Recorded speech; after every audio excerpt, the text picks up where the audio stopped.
Hey, welcome to DVR Club Plus, in which we're going to try to ramble a little more than usual and not edit it as much, and you know, give people a little more of what they love every week. Get some of those unguarded moments that really tug at the heartstrings. That's right. I mean, so much is left on the cutting room floor of DVR Club. So many pearls of wisdom that drop from the mouths of AV Club staff. So many spontaneous tears from your eyes thinking about the show. I almost cried watching last night's Walking Dead because, oh my God, I'm no prude, but this was a particularly violent and intense episode. This episode was so awesome. Can I just say, yeah. there was that, because you got that first act where it's kind of plodding along and we're just seeing life in Alexandria. And I got halfway through on my notes where I wrote like, so a much more boring second episode after, and then boom, the wolves attacked. The first shot, that's going to be one of the most memorable shots in Walking Dead history of Carol. Just like the whole episode is like built up pretty slowly, and she's just, you know, she's cooking. And she's making her celery bake thing. Yeah, you gotta have a little celery, cream of celery casserole, and just she's casually looking out the window, taking in Alexandria, and then bam, like the woman who she's watching smoke just, I forget, did he hit her in the head or he just or he like knocks her down and then yeah.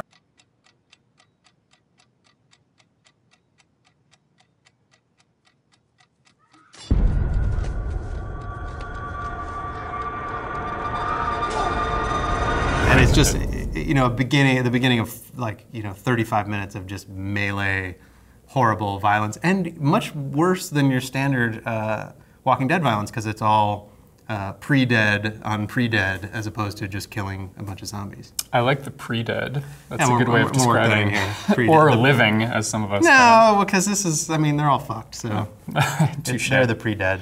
Yeah, no, that was like, watching that, as you say, the sort of the pre-dead on pre-dead violence, there's something really despairing about it. Like, there's something very upsetting about the show where we're so accustomed to seeing these sort of mindless things where you're like, you know, it's almost, when somebody's killed by a zombie, it's almost like, you know, a dog biting someone and having to be put down. You're just like, well, that's life. But this is like, oh, these are psychotics, like just murdering innocents. Yeah, and they pulled no punch, and it's like women and you know, all these like sort of wimpy men in Alexandria who've never had to deal with much of this before, just being pummeled. And like, they pulled no punches on filming it either. I don't know how many scenes there were of like one of these wolf men, people just smashing someone's head repeatedly, like with a hammer and with a machete. And it's like, I thought I guess it's cable TV, but man, that was...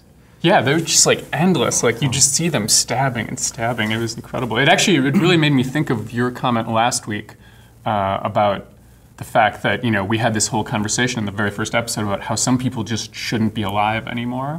And this actually, while I was watching that, I was thinking about your comment, because I was thinking about this idea that, you know, Rick saying, you know, some people just, they shouldn't have made it this far. And this was almost like chickens coming home to roost, like this idea of, oh, like the second Walking Dead lets that idea out into the ether, like boom, they're gonna follow through on it. So we should talk about the plot a little bit. I thought it was actually really interesting and smart that we didn't pick up at the end of last week's episode. So we know sort of, this week was a parallel to last week. Here's what's happening at home while all the exciting zombie walk is happening reasonably close by, I guess, because they could hear the truck horn. And I mean, like, found out what that was. Some number of miles between like 3 and 5, I guess. Yeah, I don't know how far you can hear a truck air horn. Yeah. Let's call it 3 miles. That sounds good. I like it.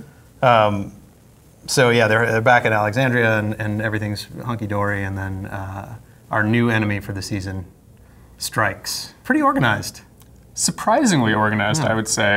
You know, it was like you blinked and suddenly they were everywhere. They were streaming, and we got a couple shots of the wall, of, you know, them sort of launching at it, them jumping over it, all these different ways they were breaking in.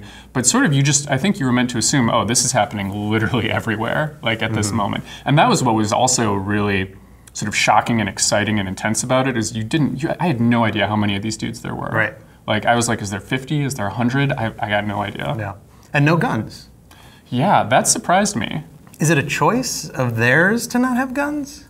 I don't know. Or are they just out of guns? I don't know, because you get that moment where you get that brief 2-second confession from one of them, the one that Morgan and our priest, what's his name again? I can't remember. Guy from The Wire. Yeah, Father Guy from Wire. Yeah. Where they've tied up the guy, and he says that thing about, you don't deserve, we don't deserve. He says something where I was like, oh, they're religious zealots. Okay. I didn't pick up on that at all. Really? Yeah, I must have missed the line. Oh, I 100% assumed that his line, because I think his line, right, is something along the lines of, don't you understand? We don't deserve to live anymore. Like, we're cleansing you, we're purifying you. And I was like, oh, they're religious fanatics. Okay, this is like a cult thing. I thought it was interesting when Lenny fought the one in the room and the one wolf. I'm just going to call him a wolf. Yeah, we heard that at some point. Lone right? wolf, if you will. The one, who was hiding in the house, and he picked up immediately on the idea that Morgan didn't want to kill him. You can you?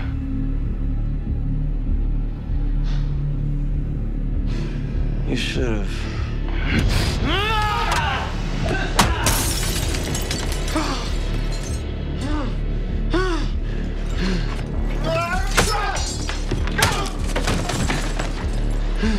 I'm sorry. Did Morgan kill him at the end? I think he killed him. I think the implication is that he killed him, because he apologizes to him right before he does it, which he normally doesn't do. You normally don't do if you're just going to knock somebody out. Yeah. Like, you don't say, sorry. Well, I mean, you should probably. If I was going to knock you out, I would apologize first. But I think, we're meant to assume. Is this whole arc going to be, it has to kind of lead to Morgan's death at some point, right? Like, if he's got to learn to kill other people, or he's screwed. Yeah, can we talk about this for a sec? Morgan. Like, these first two episodes, I feel like, have very much been the journey of Morgan. Because I don't think it's a coincidence, and also a small quibble with this episode. I love that Morgan gets back in time for the big battle, even though he was with everybody else out on the road last week. Remember? I had that remember whole that scene where him and Michonne and Rick are standing there behind the fence at the curve and getting ready to, defend from the zombies. And instead, Morgan makes it back in time, and it's completely dismissed where he says the line, oh, they're all still out there. Like, okay, so we go through an entire fight, 20 minutes to an hour. Yeah. And nobody else makes it back during Well, it was that time? 55 minutes because she put the casserole in the oven, and then the alarm rang. It was very clever. And oh God, if we have a segment, we got to talk about fan service for Carol fans. This is like the ultimate Carol episode. Should we do that? Let's just have a section. Yeah, this will be our Carol. It's Carol time.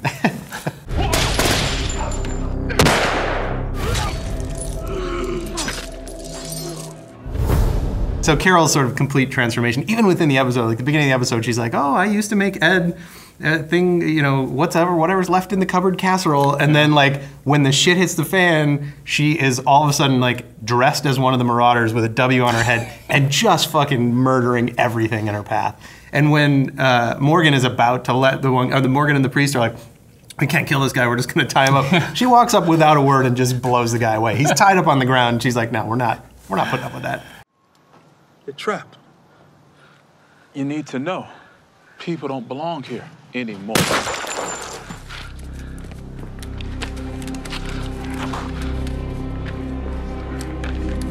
That was so awesome. That was one of those moments where you're like, oh, this is going to be a top 10 all-time Carol moment. Yeah. Just walking up and killing that guy. Man. Because this was all fan service all the time for Carol lovers. And I love how all the other wolves had a name for her because she had stolen the other guy's clothes, and they're like, hey Jim, oh yeah, go get him, Jim, yeah, oh Jim, hey Jim. Her name was something like Ace or something ridiculous. Nobody ever says his name that much in real life. Right. Oh yeah, we know it's him, yeah. But then, it goes again to the episode's brutality where, some of the other wolves are like, oh, hey, whatever, Bobby, whatever you're in, and she's just like, pow, pow, pow, you're all fucking dead. Just bullets in the head.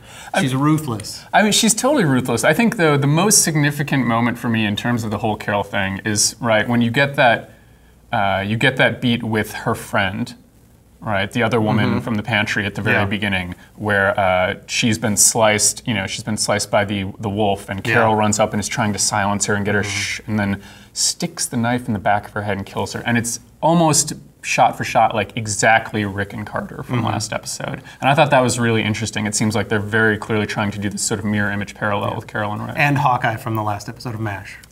And Hawkeye. Don't forget that. Let's never forget that. Never forget Hawkeye and the chicken that was a baby. we've sort of learned our enemy. They were vanquished, not without many, many, many casualties. Yeah. So presumably, next week we're set up for our heroes return, but they're bringing 10,000 zombies with them. Presumably. Will Alexandria hold? And it's one of those things where, yes, there was a lot of murder, but let's be honest, they were all Star Trek red shirts, like, for the most part. Oh, yeah. Like, it's not like I'm going to be like, oh, where's third extra from the left? Right. Like, was she killed? Yeah, we didn't lose that. Like, it was funny that the woman that was that had been injured, that was brought into the new doctor, who's a new character, Denise or whatever her name was, Dana. They couldn't get her name right. Yeah. Was sort of treated as if, like, oh, here's this person. It's, oh, please don't let her die. And I was like, I never saw her before. Yeah. Yeah, or the doctor. Like, suddenly I'm supposed to care about this. I think the doctor's going to be a new main character. Clearly, I think that's pretty obvious. Yeah. You don't want to be a coward. No.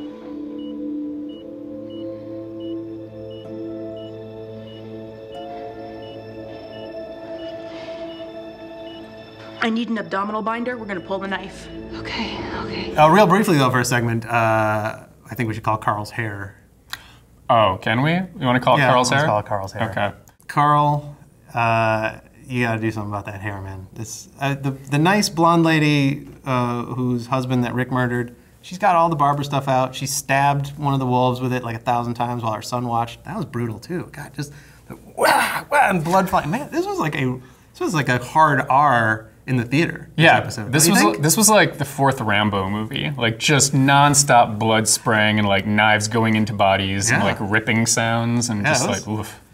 But Carl's hair, just Carl's terrible hair. Yeah, it was the worst. It was as though, like, I get that it's the apocalypse and everything's gone and there's no Vogue anymore, but surely Carl still remembers a time when the bowl cut didn't look good. And it's sort of like flat against his head. It's like bowl cut meets mullet meets like, I don't know, almost like a Star Wars character from the Cantina. Like just like something really embarrassing that you'd never in real life want to have. Yeah. This place is too big to protect. There are too many blind spots. That's how we were able to. They got in the walls. They're gonna die. We also met, I think Enid is her name, right? Yeah, this was really interesting to me. I can't remember the last time we started an episode with a character that we don't really know. And I guess we sort of knew her a little bit, right? Yeah, like we knew she had been around, bit. and it was kind of maybe his girlfriend, but maybe not. Yeah, they had gone. We'd seen them go over the wall a few times, which she actually calls back in this episode. There's that great line where she says to him, "This place is too big to protect." And she starts to say, "Remember, because it's how we, as in ... how we, you and I, sneak in and out all the time." That's and a potent quotable. Shut your mouth. That is a potent This quotable. place is too big to protect. Yeah. We're going to learn more about that. And then she bails at the end with her little JSS. Yeah, and in case you were worried that you didn't know what JSS meant, she wrote it out this time for you. Yes. Just survive somehow. By eating a turtle, which is awesome and totally gross too. So gross. Yeah, I could watch people being eviscerated all day long, but that turtle eating was really upsetting. It was intense. I'll go so far as to say I never want to see that happen again. I thought stupidly, like when I should have known what was coming when the turtle's coming. Oh, she's like gonna make some, cook it up or something. But like, nah, just rip its head off and suck out the turtle meat. I was hoping she would be friends with it. Like it would be her traveling Did you really think companion. that? Part of me wanted to think that. Yeah. Let me just carry this heavy turtle around. She could use it as a weapon, I guess. She could. She could hit people with it. Its shell is very tough. She's tough, so presumably we're gonna see her again at some point. I assume we're gonna either see her as a zombie or her eviscerated W painted body outside the walls. Oh, I don't think so. I think the camp's gonna get in trouble, and I guess we're speculating in speculation corner. I think the camp might get in trouble, and she might come save the day at some point. Oh, that'd be nice. Because she's tough. She's a badass like Carol. Yeah, she knows how to survive. Yeah. Also, I think it's safe to say Carol's cover is blown at Alexandria. Oh yeah, for sure. But all the people who would care are dead anyway, so it doesn't matter. Yeah. Especially the kid, which another MVP Carol moment. The little kid. It's like, your dad was an asshole. He's dead. Get over it. Like, yeah. All right. Right. Very mothering of you, Carol. I think that kid's going to be okay, as opposed to his older brother, who is clearly as dumb as his father. Yeah. Since when Carl's like, get inside, he sees Enid at the door and is like, she was my girl, so I'm going to die instead. Do you think petty teenage jealousy trumps zombie death, death by zombie. I think this week was proof that it does. Yeah. 100%. Stupid. Thank God the zombie apocalypse didn't happen when I was a teenager. Right. Oh man. I would have been dead instantly. That was dumb, and the finding the photographs of the outside of of Alexandria was dumb. Those were the two really dumb moments. That was a very ominous beat. Everything else made up for it and more, but which is too bad because I really like that character in general. What's his name? Mr. Photograph. Oh yeah, I don't remember his name either. I don't either. He didn't die, did he? No, he didn't die. He just found the photographs. Yeah, he just found the photographs and had himself a little cry, and I was like, yeah, that's a bit. Was it more significant than I'm giving it credit for, or was it just like, oh, they were watching us? It was one of those dumb moments, like in action movies or something, where the tough guy has been dealing with war all around, but then he sees like the little toy his son left him, and is like, it's like, come on, you're surrounded by your eviscerated friends, like literally, you're surrounded by those people, but this is what sets you off. This is the trigger. Was he just worried though that Alexandria was done for now because they had pictures of it? Yeah, I mean, Alexandria's obviously done for anyway. Yeah. So, I mean, maybe it's, it's time to take a page from the Carol book and get tough. Your dad used to hit you and then he got himself killed. It happened. Now it's done. You live with it or it eats you up. Go home.